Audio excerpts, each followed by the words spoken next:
what I believe they truly show to the tree of life, the step pyramid, the pine cone, the flowering that we see in the passing of all of it, what I believe they represent is, and I've studied and talked to many, many experts around the world, is over and over again, it's echoed that they're trying to talk about this balance of creation, destruction, and harmony in the entire universe. So I'll give you an example of this. If you're Julian is an extraterrestrial from another planet, okay? This is the best way to say this. Okay. You're like, hey, I want to go check out Earth. Let's see this cool place, right?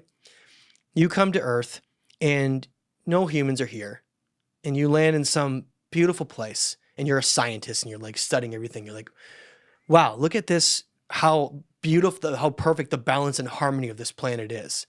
Right? A tree has leaves, the leaves fall, turn into soil. You then have the nutrients for something new to grow. And then it rains, and then sometimes you have droughts where something will then die. So then that nutrients can then lead to the regrowing of something else. You have just the right amount of sunshine, just the right amount of cold, right? Like I heard there was a wonderful, I was listening to a physics whole discussion the other day with Brian Cox. Yes. Who, did you see the thing he said? He goes, did you know that if the Earth and the moon were in just 10% different location than they are, right? Just 10%. If the Earth was 10%, further away than where it is, and the moon was 10% further away, especially the Earth from the sun, if 10% further away, the Earth would just be a complete ice cap. There wouldn't be any life here. That makes sense. 10%'s a lot. 10%. Yeah. 10%, and I might even be close to less than that. 10% the other way, it would be an inferno here. Everything would burn and there would be no life here. The means for which we have this harmony here of balance is incredible. When you look at the probabilities of us existing and being able to function in the environments with which we have to choose from on this earth, it gets stressful to think about because you're like, whoa. It's almost impossible that all of this would set up in the perfect way that it has. Yep. If you look at the balance of the Earth, the moon, the sun, for its distances to each other, and how the whole system plays into the harmony of things on this planet with tides and life, it's actually unbelievably strange how in the impossibility of it occurring. Even the formation of the moon and the location of the moon is, and the size of the moon versus with Earth, the whole thing is very strange. But the point I'm trying to make is that there's a harmony and a balance that exists here on Earth, and it's an extremely interesting, intelligent design based on that harmony and balance. These civilizations seem to understand the details of the importance of that harmony and balance, and we're encoding all of their symbols and motifs to show that. It's like they understood the blueprint for the fabric of our reality, and they understood the fundamental principles for why everything worked the way it was, why everything functioned the way it did. Not only did they understand it, but it seems that with the gods that are depicting and showing, holding balance over it, that there's something completely mysterious going on here, where there seems to be the whole nother level of intelligence, we'll call it. What do you mean? It doesn't look like it's just a civilization of people that are showing this balance. The aliens. There's something else going on here. I'm not going to say aliens because I just did. You said aliens. There's a celestial intelligence that seems to be playing a part with maintaining this balance here, is what these depictions are showing. They're showing passing the knowledge to the civilization. It's not the civilization people doing it. Every depiction in this is an image of Haldi, this creator god within their pantheon culture, who we see is nearly replicated with Viracocha in South America. And it's replicated with Kukulkan and Quetzalcoatl in the Americas, Mexico and Central America, and in Enki in Mesopotamia, and other places where there's this type of celestial intelligence that is passing this knowledge. But not only passing it, they're in charge of preserving and protecting it. That's what it seems to show on every single relief, every depiction. What makes you say they're in charge of preserving? Well, look at right now that's above there, okay? This is what we're looking at as Ionis. In the center of Ionis, you can see Haldi. He's a winged god. Whenever you see these Wait, depictions... on this picture? Yes. Can you see Haldi next to each cross? Oh, yes.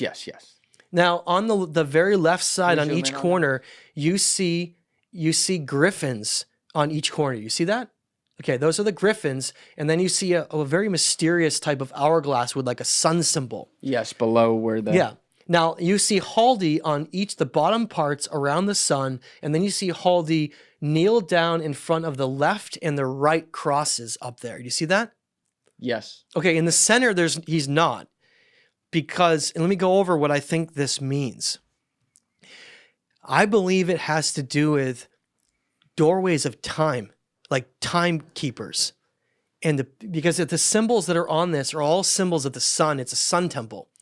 And they're talking, and sun is usually the way you track time. And the way you track time is through measurements of the sun. And the depictions on this and on the Kef bas relief, all of them, they're all identical. They're all about these pillars of balance with the tree of life and passing the knowledge of the tree of life to this civilization. But it's never people on it. It's always this god Haldi and his altar god to Sheba, the god of destruction. So it's like this two symbolic aspect of a creator and a destroyer. Because if you had a world where nothing died, you would disrupt balance, right? Death is an integral part of life here, right? The cycle of rebirth and then death is an important aspect of all mortal existence here, of all physical life. It has to die eventually and then be reborn again. That's the cycle of life. So on the Kef bas relief, it shows Sheba on the left and then Haldi on the right passing the knowledge. With the pine cone, with the tree of life in the center, with the pillars on each corner, with the step pyramids and the flowering of life at the top. The whole thing discusses this aspect of preserving balance and harmony here, but not just now, for all of time. And what I believe these symbols represent with the cross that he's kneeling down and showing is the balance and harmony that exist in all, not just Earth, but in the universe, with these celestial creators, that they are maintaining balance for all of time. And that the three doorways that we see, the three doors, is not only representing the three aspects of us, because remember, we're the microcosm of the macrocosm of the universe, but it's talking about time. So look up there for a minute, and you see the left, the right, and the central cross. Past, present, and in the center. Past, present, and then the future. So Can you scroll to the right, Alessi, on the picture? If we come out. So for a minute. if you're preserving balance in the past and the future, you would be preserving balance in the present. 1, 2, 3. Okay. And so again, there's a lot of other symbols on other motifs that are really unbelievably interesting. But when we look at this civilization, this lost civilization from before the last Younger Dryas, the mysterious thing is that how did they possibly invent everything that they invented? Right? When we look at the Sumerians, they invented agriculture, mathematics, animal husbandry, how to basically laws and rules, mathematics. Everything was invented that time period. But where did it come from? Where did any of this knowledge come from? How could you have a civilization just wakes up one day and understands the fundamental principles of the universe and understands universal laws? Is there an explanation for, having their own, maybe something we haven't found yet, evidence of this, but having their own people who were the Nikola Teslas of their time that could have figured this out, meaning it didn't come from like a celestial place. It actually did come from someone, like the apple falling on Newton and being like, holy shit. Well, yes, but it comes the part of that to answer your question is, it seems as though and all the tablets describe this. When we look at the cuneiform tablets out of Mesopotamia, they describe these teachers around the world called the Apkallu that traveled around the world to pass knowledge. And this could get into a great conversation, talk about the pine cone and handbag as well. Yeah. Is that we see evidence around the world in indigenous cultures and ancient cultures. They talk of, and they have these symbols everywhere. Is this passing of knowledge around the world and creating civilizations, but out of something.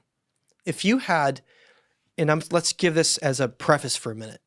If you had knowledge lowered somewhere, like if some place had the ultimate knowledge that was given to that place, that created some kind of a grand civilization, and then they were traveling around the world to create shoots of that civilization, and you had teachers traveling around the world doing that, that's exactly what we see with symbols everywhere on the world. Like, to give you an example, this mysterious pine cone and handbag we see that's all over Lake Vaughn and in Mesopotamia is shown also across the world in like the Olmec civilization in Mexico, right? And we see it at Göbekli Tepe on the pillars. We see it in other numerous cultures in different parts of Iraq and other places where there's this depiction of knowledge being passed around the world. Go to the Vatican. There's a giant statue outside the Vatican of a pine cone. Giant statue sitting right outside the Vatican of a pine cone. And we see the same cross from Ionis in all of the Vatican on the mitre hat and on the cloak they wear and on the staff. There's like this underbelly of ancient knowledge that seems to have passed around the ancient world, then destroyed, but then preserved and protected in small little key pockets by different secret societies and other groups to preserve it. And one of the challenges has been, well, what do these symbols mean, and what do this knowledge means around the world, and how do we understand and figure that out? And I had brought up to you talking about this new piece of evidence that's come forth for the handbag that may completely change our understanding of what the handbag means, and how we finally have some definitive evidence of what it means. And I can give you a background on that. Please, yeah. This was before we were on camera. This is kind of blowing my mind because it's like a map within a map. Exactly. So I'll give you a little bit of background on this. Is in the 1800s, Austin Henry Layard was traveling down on a boat in the Tigris River in Iraq. And outside of the area of Nineveh in Sippar, that area of ancient Iraq, he saw a huge mound that looked artificial to him. And he subsequently came back with an archaeological team. They got permission from the Ottoman Empire, who was in control of that area at the time, and they excavated this area, and they found it to be an extension of the Ashurbanipal Palace. Now, if you remember, we talked about Ashurbanipal. We did. With the ancient library, yes, right, that connects all around the world, which, by the way, if nobody knows, you know the famous writer H.G. Wells? Of course, yeah. H.G. Wells, yeah, he called the Ashurbanipal Library the most important ancient library in the world. That's what his quote was for that library. So he was studying it. You were saying that the Library of Alexandria even pales in comparison. Yeah, because it was all paper records and it was younger.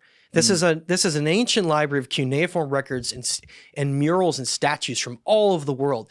Ashurbanipal was an Assyrian king that was a son of Sennacherib, who basically he was a priest as well, and he went around the world and collected all of these ancient relics from around the ancient world, and he believed it was very, very important.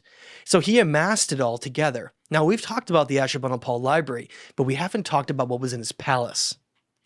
So Austin Henry Layard finds this palace in the 1800s, separate from the library. They're part of an area, but in the palace contained these 12 giant murals that are like 7 feet tall, made out of gypsum alabaster, okay?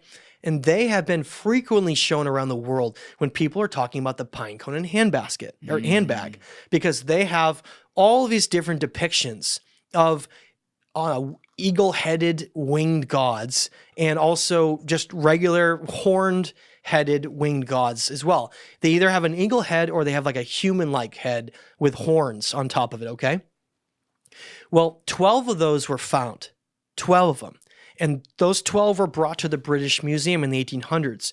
But the British Museum didn't have room for them to house them all, okay? And so they sold 12 and there may have been more than 12 originally found. Well, they sold 12 of them off to a private collector in none other than New York City. Can we go find him? We can go find them. Who is he? That private collection was put into a part of what became the New York Library, but was then moved years later, and it was displayed in the early 2000s in the Brooklyn Museum. So it's there. It was displayed then, and it hasn't been displayed since. Yes. And so somebody actually tipped me off to this. I will not take full credit for this, but I appreciate the person who did, is that we have been studying all of these depictions of the handbag around the world. Every single depiction of the handbag has nothing on it except for little like creative designs, like little circles and things like that.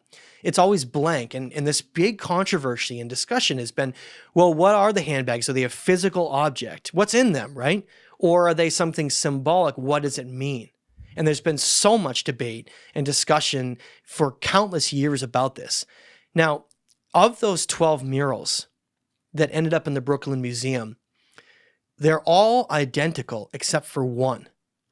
Only one of the murals that was brought there has something carved within it in the handbag. Okay. And now I showed you offline this before just to give you an idea of it. But on this handbag is its own depiction carved in it of the two eagle-headed gods, Yes, with a tree of life in the middle, with Anu in the center with wings, and then passing the pine cone to the tree of life. Okay. Yep. Now, this gets into what I believe the handbag truly means, and I think is evidence to finally prove what it means. Remember when I was talking about how these civilizations seem to have the knowledge of all of life, the creation of life, the balance and harmony of Yes. life. And so they have, you see the pine cone, which by the way, the pine cone is like a seed of the tree of life, but it's through a sacred geometry. So sacred geometry gets into what I was just talking about with 369 with the flower of life. this is what Leonardo da Vinci discovered. Well, with Tesla too. Yeah, but the sacred geometry was Leonardo da Vinci, right? Leonardo da Vinci drew the three doorways Yes. on the Last Supper. I actually just went to the display in Los Angeles, had the Da Vinci display right now. I just got back from that actually a couple days ago. Wow, that had to be insane. Where you can look at all of his designs and everything. They didn't have that one that's in Saudi though. No, but they show the Last Supper and they show how behind Jesus is the middle door. It's just like the Kef bas relief with the three doorways with the central door in the center that Haldi has passing the knowledge to the central door. It's the same thing. Now, this pine cone aspect that we see, they're passing the pine cone all around the world, right? And they have the handbag. Now, again, this is the whole debate about what the handbag means.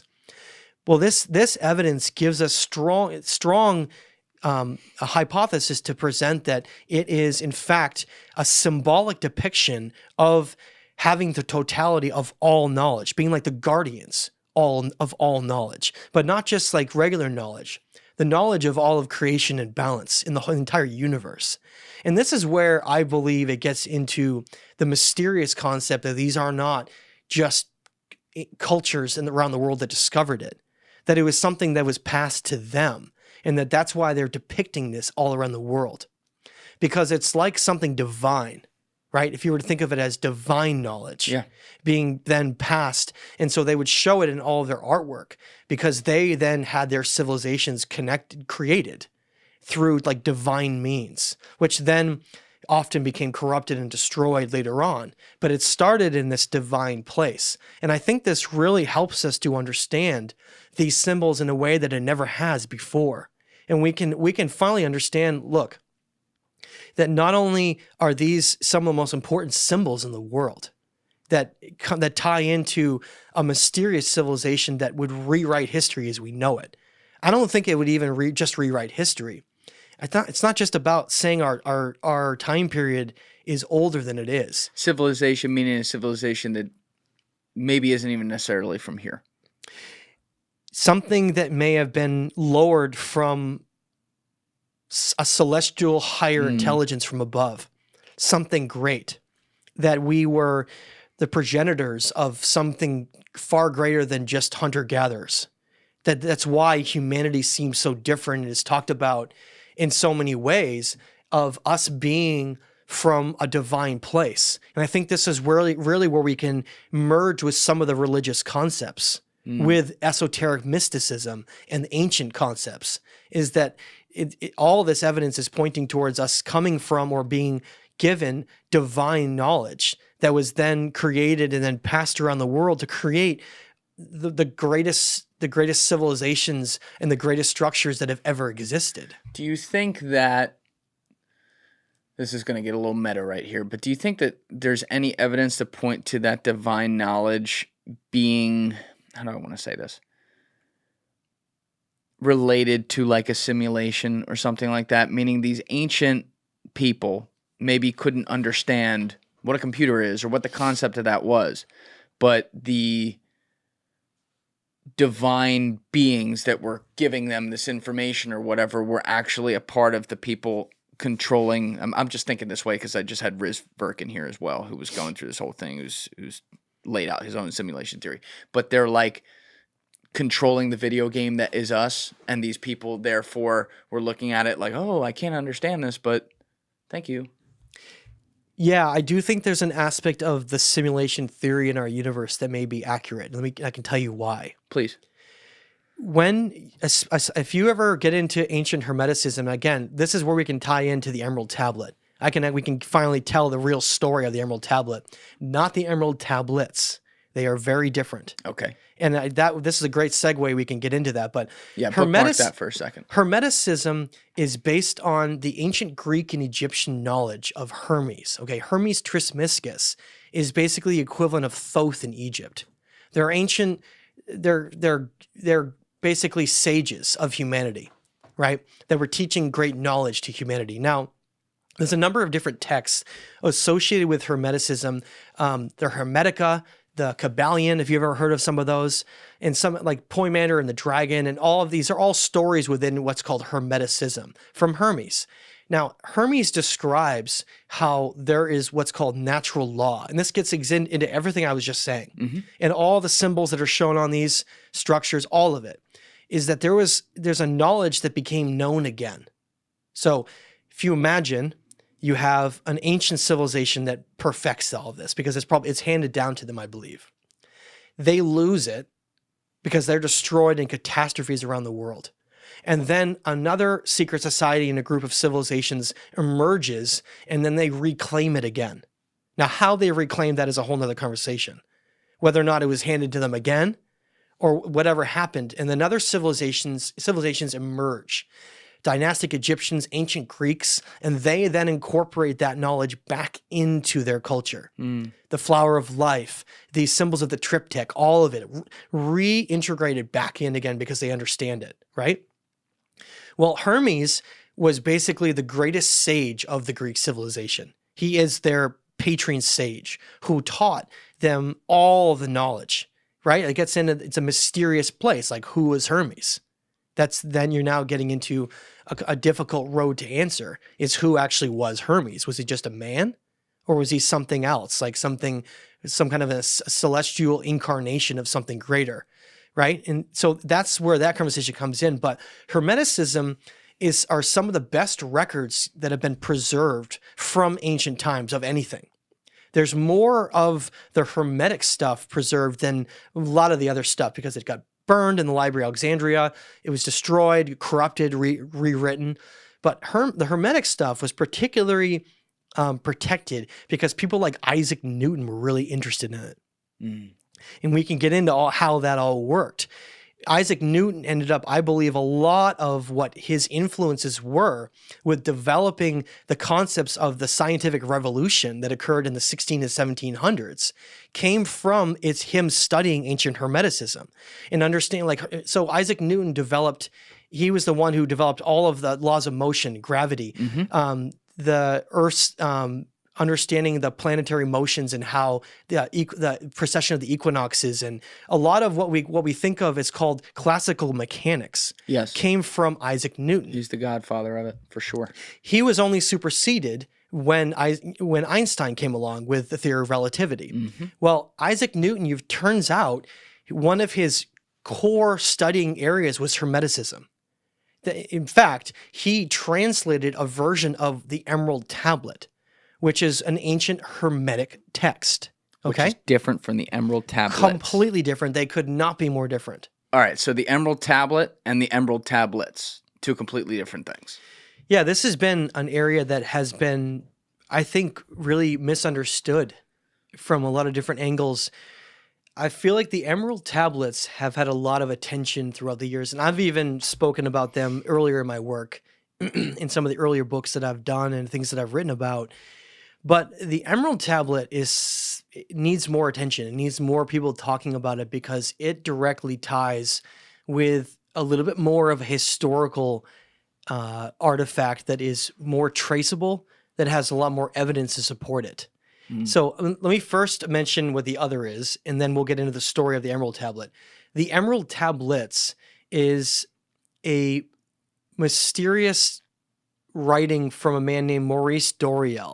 It supposedly is from ancient Egypt, but we don't actually have any evidence that it's true. No physical copy has ever been found. It was simply one man writing a bunch of things down that he says came from something. Now, I'm not saying it's completely a forgery and that there's nothing good in it. There's definitely concepts and things in there that are helpful and seem to tie to other things, but it's not like the Emerald Tablet where we have extremely tangible evidence from throughout cultures, throughout history, who retranslated it and had it be a basis for knowledge.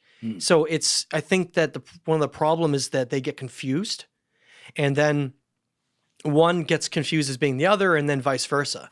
So I would personally lean a lot more on the Emerald Tablet for people that want a historical basis of understanding ancient Hermeticism and ancient Egyptian knowledge rather than the other. So that's a whole nother conversation regarding if the other is real or not. Whereas the Emerald Tablet has a long history to it.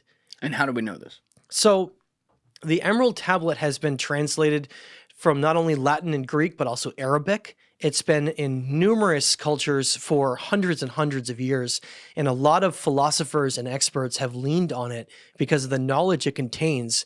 And as we were talking about before, Isaac Newton actually translated his own version. One of the versions in Latin that came out was from Isaac Newton, and he extensively studied the Emerald Tablet. And I believe, based on what you learned from the Emerald Tablet, that he may have formulated a lot of his scientific theories based on the knowledge that came out of that, which then leads us to be like, realize, well, is our understanding of science coming out of the 16 and 1700s, is it attributed towards from ancient Hermetic knowledge? Do you have like examples of things he took from that specifically? Okay, so one of the things he got are cosmic laws. So the laws that he discusses, the laws of motion, the laws of planetary bodies, the laws of life creating, I think different things that for the functionality of physical reality, a lot of that is discussed in the Emerald Tablet. So the Emerald Tablet it's discussing natural law and how everything functions in our world. So if we get into the background of it, if the famous concept as above, so below, I'm sure you've heard that concept, that came from the Emerald Tablet. That's where that concept first originated is talking about how celestial aspects like astrology and planetary movements play a huge role with how consciousness and life functions here on Earth. Hey guys, if you haven't already subscribed, please hit that subscribe button. It's a huge, huge help. Thank you. And that's where the idea that like Da Vinci got, where we are the microcosm of the macrocosm, is that a lot of what's playing out on the external is playing out within us. And a lot of those ideas came from that, but also natural law, like planetary movements and functions and how he determined gravity. A lot of those core concepts came from Hermetic knowledge, which is, again, it ties into your original question. How do we know that those ancient cultures knew more than just looking and mimicking nature? That they actually knew real detailed knowledge of higher level things. And so the story of the Emerald Tablet is pretty incredible, actually, and I don't really hear many people talk about it. So I wanted to tell you the story of how it got found. There was a man named Balinus.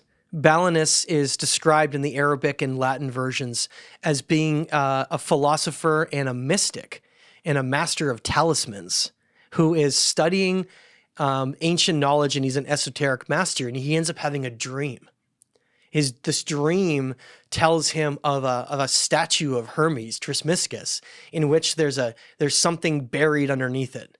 And so he goes on this expedition to go and find this statue. Based off a dream. Based off a dream. That's exactly Wow. what it really says. And so Balinus travels to southern Turkey to a place called Tyana. And in Tyana, he's searching, because that's where I guess his leads or his information has led to. He finds this ancient statue of Hermes, just like in his dream. And below that statue, he finds an ancient crypt, a passageway that leads to a cave underneath. This is wild, but I'm telling you, it's 100% true.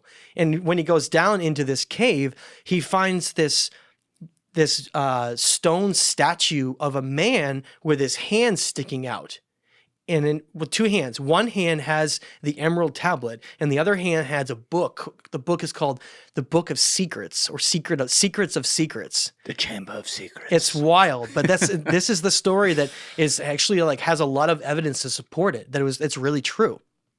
Now, the emerald tablet was not made out of emerald. That's a misnomer. It was actually made out of jade. And that's the material it was called. It was just called the emerald tablet. But from that tablet, it then became translated in, again, I said Arabic, Latin, and Greek, and was taught by philosophers around the world. It became the basis for where the Philosopher's Stone came from. That's the entire basis behind the Philosopher's Stone. Is The based tablet. on it's because the tablet not only talks about natural law and phenomenon, but it talks about alchemy. And it talks about how you can create any kind of alchemical output metal that you want out of two things, sulfur and iron, which is strange, but it discusses how that's the basis behind anything you wanted to create, including gold. And so that was where a lot of philosophers became extremely interested in the emerald tablet, because of this idea of a philosopher's stone. And where again did we get the story? What was his name? Balinus. Balinus. Where again did we get that story where it's verified? That story comes from a number of Arabic, Latin, and Greek sources from different books, the Book of Creation and the Book of Secrets. There's different books that are based on the story of where the emerald tablet was found, and it's well documented from how that story goes. Because it was such an obsession of philosophers and alchemists, the story was continued and versed over in numerous different places, and actually has a lot of evidence to support it. That's why Isaac Newton ended up studying it. And what years again is it purported to have happened? The emerald tablet was found in the 8th century, around 1200 years ago. Balinus traveled to a place that no longer exists any longer, called Tyana. And that was where this statue of Hermes was supposedly found, with this crypt where it was discovered underneath it. So again, we know that the Greeks had a lot of roles in southern and western Turkey. There's a lot of ancient Greek cities. And so we know that area was an ancient region, and of course ties into even some of the other things we were talking about. But it forms the basis of us trying to understand how ancient civilizations and cultures seem to understand knowledge different than even we do today. And then other cultures have come along and tried to mimic it. But I don't think we personally give ancient civilizations enough credit, because we often are looking at them through the lens of a primitive type of people. Yeah, you make a good point on that, because I'm guilty of it too, where you just think about the concept of how long ago it was and what we've been fed about, how humans have evolved over time, which includes our developments and our technology. You assume that they weren't brilliant. A major exception always occurs whenever we talk about things like the pyramids and stuff, because we're like, oh my God, how the fuck did they pull that off? But there's still the thought of like, oh, those people they'd fucking look at an iPhone like no different than a fish would look at an iPhone. Like, what is that? You know what I mean? Yeah. But it doesn't mean that the knowledge that they possessed or were able to put into action was not something amazing, including things that we don't understand today. Absolutely. I mean, we have to think about technology in different ways.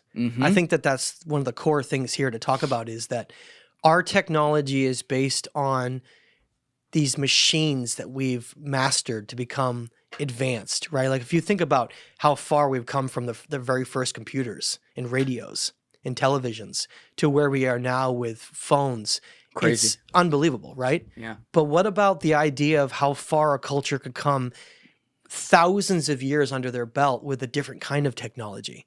What about the technology of harnessing forces of the sun through plasma and different aspects of energy?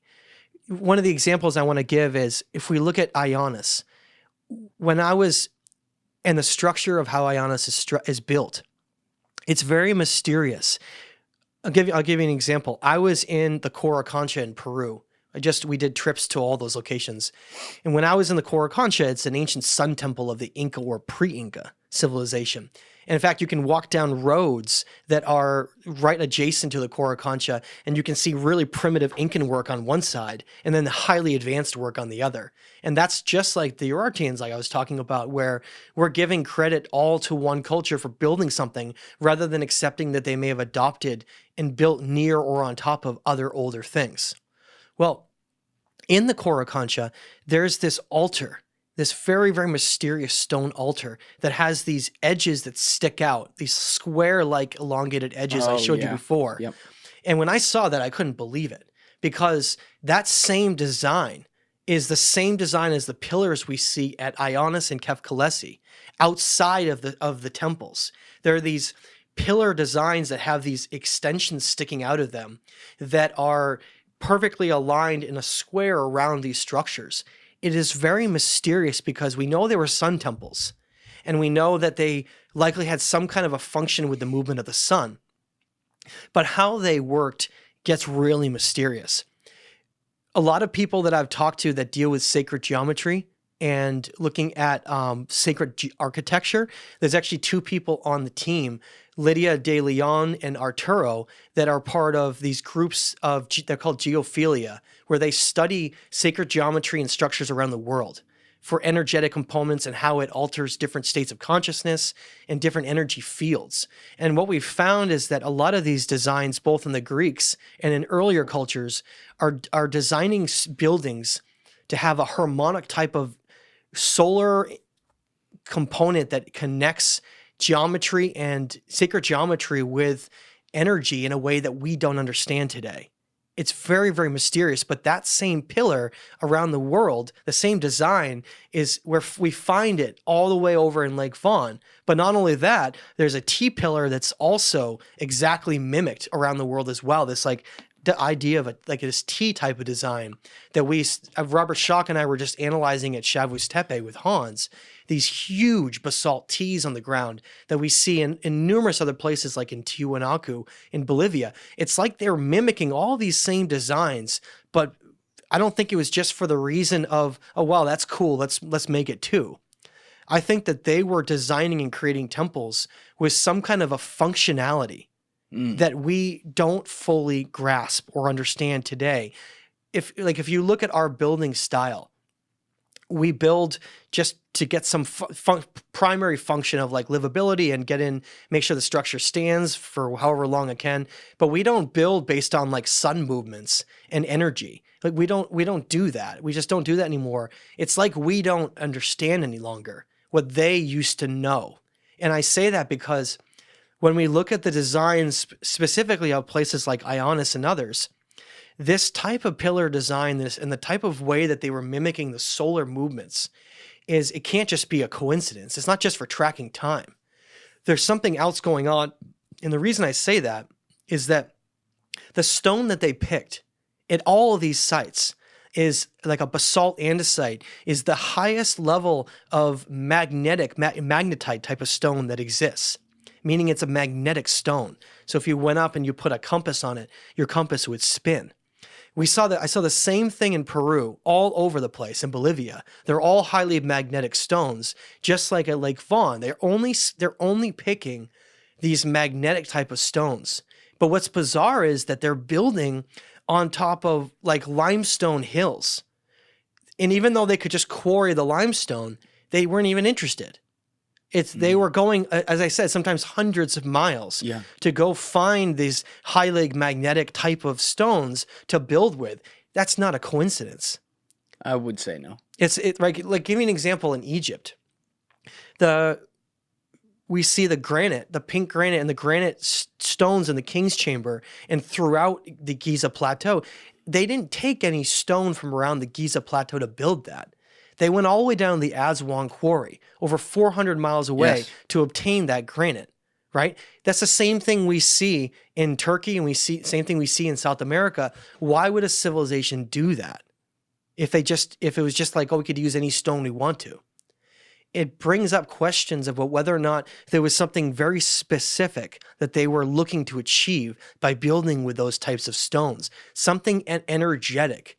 And the reason I mention all of this is because it gets into Hermeticism and it gets into the flower of life. It gets into all of this knowledge, is that they were trying to do something with building these structures in a certain way that unlocks something, Julian.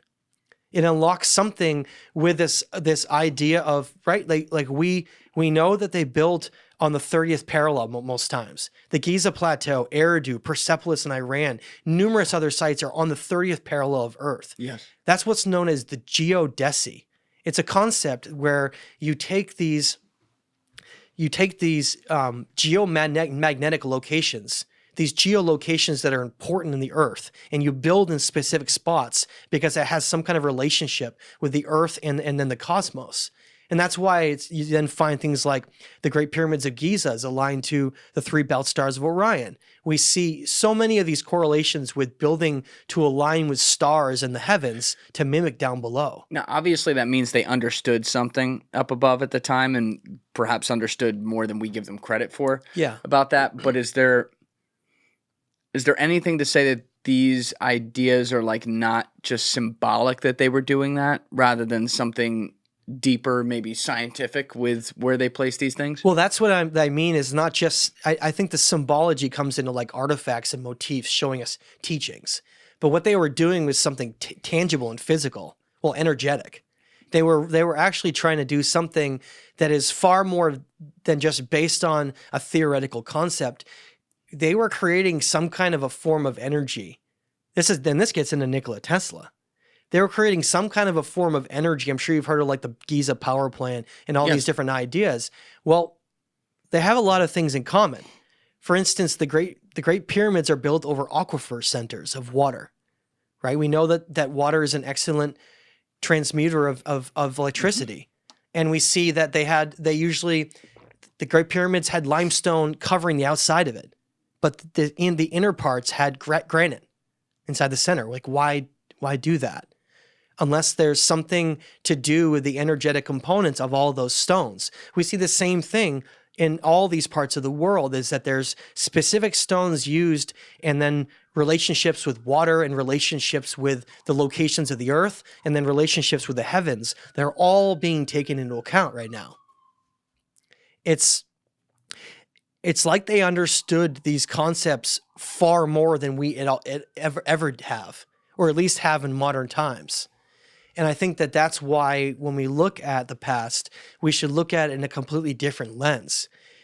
I see it as humanity can go down 2 different paths. And I think there's only 2 paths that make logical sense. There's like an industrial type of path that's based on consuming large amounts of resources and then creating like machines and things to do work and a lot of things like that. And that's the path that we've taken. But there's also a very different kind of path. And I think Nikola Tesla really talked a lot about that alternate path, which is why I think a lot of his work was silenced and a lot of it was demonized, is that there's a path of building in a more organic, harmonious way with the earth and the cosmos, and having a connection and relationship with magnetism and with the types of components of the earth, like within stone. Nikola Tesla believed that a quartz crystal was a type of living being. He talked about that in his work. Not a living being like we think of an organic living being, but some kind of a non-organic vibrational being. What does that mean? It means that it has some kind of existence that's beyond just regular stones, that quartz itself is almost alive. And we find that quartz... But it's not breathing. Well, like a resonator. No, it's some kind of a resonator of energy. And I'm not an expert on this field, but I can tell you it's interesting to me that the Earth has more silica quartz than any planet we know of. Does that change our definition, or would that change our definition of life, though? Yes, I think it would. Because to me, I mean, without looking it up in the fucking dictionary, to me, life is something that's living, breathing, and has the ability to feel. Well, he talks about how the vibrational frequency and how quartz reacts to different things gives it more characteristics of something that's more living. And again, I'm not a physicist, but Nikola Tesla believed that quartz had certain properties. And again, you know what the primary mineral in granite is? No. Quartz. Hmm. The primary component within granite is quartz. And so isn't that interesting that the Egyptians would go to such great lengths to obtain granitics that are high in quartz? And we find that in other stones as well. So it Could it be for the, sorry to cut you off, but could it also be anything with aesthetics though too? Like aesthetically speaking, meaning there's like a simpler explanation, like they wanted granite as opposed to something else. So they go more than 400 miles I and they agree. try to move multi-ton blocks. I agree. That's pretty insane. But like we see people are willing to do some crazy things for aesthetics. You know, there's people who will fly halfway around the world to get, you know, the piece of jewelry they want or something like that. That's kind of a bad example, but you know what I mean? Yeah. Like there's where there is a demand for a small supply of something or a rarity, if you will, something shiny. Human beings throughout history seem to gravitate towards that. So is it possible that that could be an explanation? Well, I guess the way that I'll answer that is we have to understand the undertaking, the absolutely insane amount of work it would have taken to construct and build these things. Oh, yeah. So if it was based on aesthetic principles, it would be almost like an insanity. And it doesn't seem that these ancient cultures, the ancient ones, before even the dynastic Egyptians, I mean, we're talking lost civilizations, were doing anything by accident. It was like everything was on purpose. There was no mistakes made. We don't find these beautiful murals with like mistakes on them. I just showed you the Ionis altar. We were looking at it. They didn't make any mistakes on anything.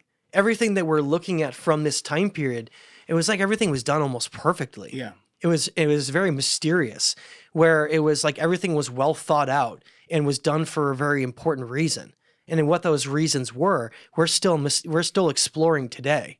Yeah, it always just gets strange to me. I was saying this earlier, but whenever you see things that are halfway around the world from each other, from these ancient times, that have not just similarities, but they're quite literally like the same thing. Like some of the pictures you were showing me off air, Yeah. with some of the stuff you were just describing maybe 15 minutes ago, with the four-sided edges Yeah. of some of the stuff they were building. It's like you see that and you go, how the fuck could these people in Turkey have passed this so perfectly to these people in Peru or Bolivia? You know what I mean? Like that's the stuff that keeps me up at night, because it's like, what is the connection there? It's not as simple to me as, I mean, I guess technically it could be, but it would be insane.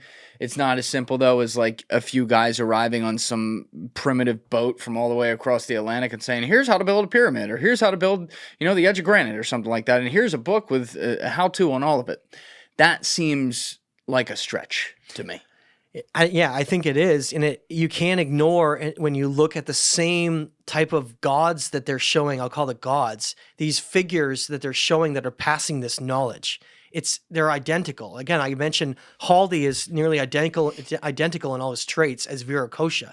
How is that a coincidence? How is it possible that we have, again, the same designs that were like symbols of teachings that we see not only across continents, but even woven into things like Da Vinci's work and others? It's very mysterious. It's like we've forgotten what we once knew. And we're trying to put the puzzle pieces back together to something that is the puzzle of who we are and the puzzle of the divinity of what we used to know. And I think that's the fun in this, is that, you know, we become so disconnected into it. And as we put these pieces back together, we realize that it's far more than just ancient history. It's our own divinity of the universe. Yeah. And realizing that we are far greater than what we've just simply been told, that we are like creator gods that have forgotten we are.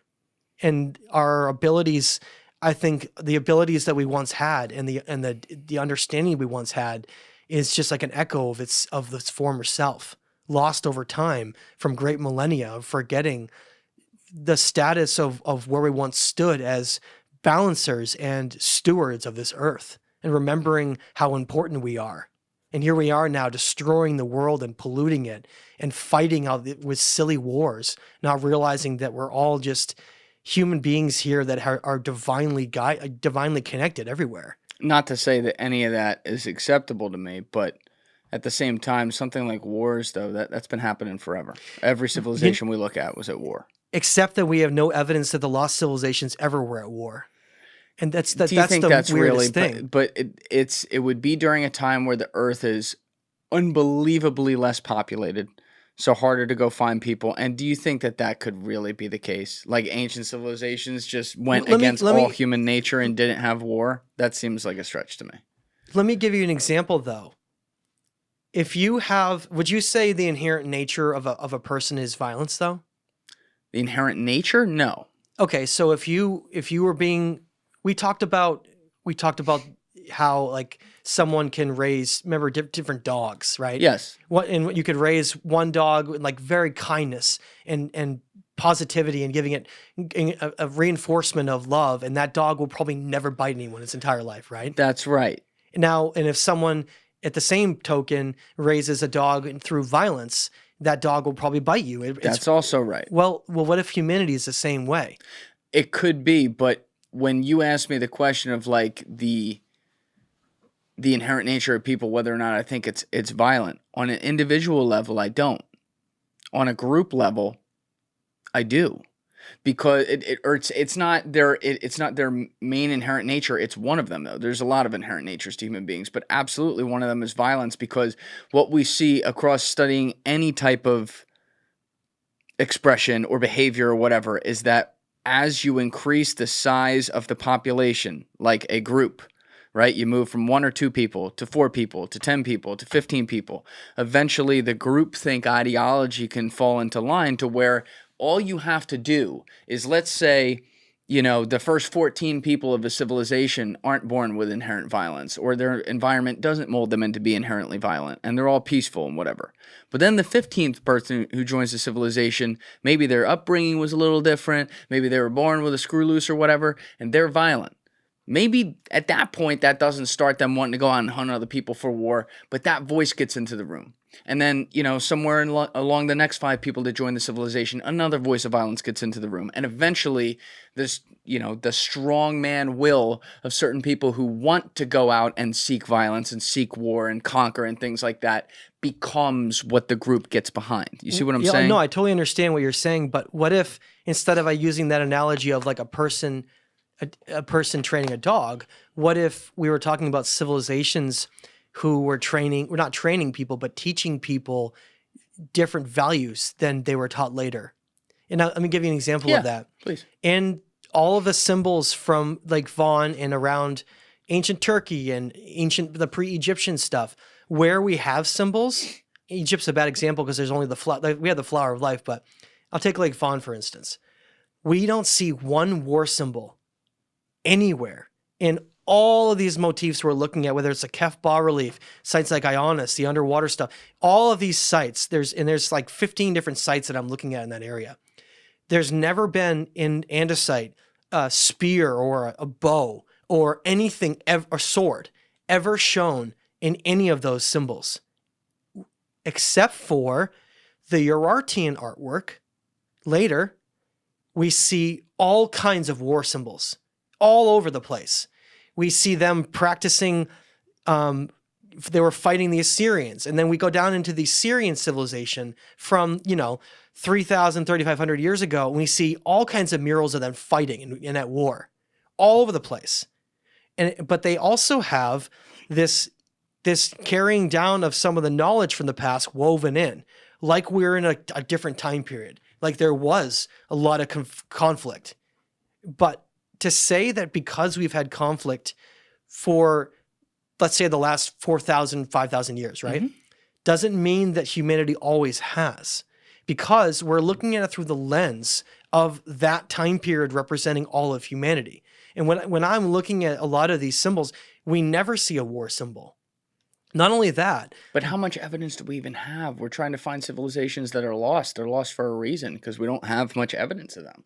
but if they were practicing war, don't you think that some of those symbols would have somehow found their way into these locations? Yeah, and who's to say that some of them actually are and we haven't interpreted them correctly yet for understandable reasons? That's fair enough. And that was actually one of the problems of archaeologists in Lake Fawn, is that they were trying to interpret through the lens of the Urartians as a war culture, and they were misidentifying a lot of these symbols. We talked about it the first time, how the symbol of the pine cone was identified as a spear by archaeologists when they were originally excavating in the 1960s, these locations. That's right. And they were labeling others as like windows in a castle and different things because they were looking at it through the lens of a war culture. So if it depends on the lens that you're looking at, if they were able to create such magnificent structures that were based on energy and harmony, and those core principles were woven into their civilization, isn't it fair to say that maybe they were different than we are? I can't rule anything out, to be fair to you, right? Because I wasn't there.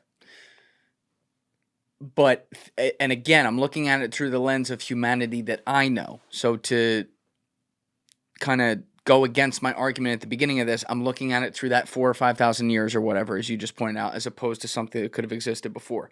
But like, immediately I'll think of something like an Adolf Hitler, who was objectively a horrible person on this earth, who did horrible things to millions and millions of people around the world. And in the middle of building his Nazi Germany, objectively, you can also say that some of the buildings and architecture or things that he built looked incredible, but we don't look. You see what I'm saying? Like, that doesn't take away all the other shit he did. So some of these ancient civilizations, and perhaps I'm thinking about this wrong, they could have built things that were beautiful and harmonious or whatever and been doing blood sacrifice on the other side of it, for all I know. I can't rule that out either. Well, it's interesting that these periods of instability seem to coincide with time periods of humanity not having, at least as the foundation of their society, that ancient knowledge we were talking about. I think that's where religion has a lot of crossovers. Religious teachings, like morality teachings, have a lot of crossovers with these symbols and these teachings that we're talking about from these ancient cultures, because they seem to all be leaving behind like a message. Yeah. And they're all saying like, look, this is how you reach higher states of consciousness. This is how you reach harmonious balance with everything around you. This is how you become like gods. This is how you walk with God in heaven. All these things were being passed down. And when those were the moral basis of different groups, they didn't commit those violent acts. But when those things were lost, then they did. So I think one of the things we have to consider is whether or not humanity was shepherded by some bad leaders that didn't want that to happen. We have to entertain the idea that there were powerful secret societies and groups that didn't want us walking down that road. Who do you think are the most notorious of those? Well, I mean, let's give you an example. I think Constantine was a really bad guy. Constantine he took the Roman Empire, turned it into the Byzantine Holy Roman Empire, and that's where we have the basis for the Old Testament. It's called the Council of Nicaea. Yeah. This is where the Council of Nicaea occurred, where certain things were kept and certain things were kept out, and things were decided, and that's when the Council of Nicaea in that time period of history is when ancient history was determined. Did you know that? So Council of Nicaea comes up a lot on this podcast. Yeah. And I've had different people from different angles, everything from you to Wes Huff, talking about this in different ways. I did not buy all of Wes's argument on the Council of Nicaea. I'll say that. Does that mean, though, that everything was like written down about Christianity then, like the Da Vinci Code would try to say? Not necessarily. But do I think that the history, and I would say this about any ancient text or anything we're studying, do I think the history is perfectly reported in the Christian religion? No. I don't think it's perfectly reported in Islam. I don't think it's perfectly reported in Judaism. I don't think it's perfectly reported in stuff you could find from the Library of Ashurbanipal.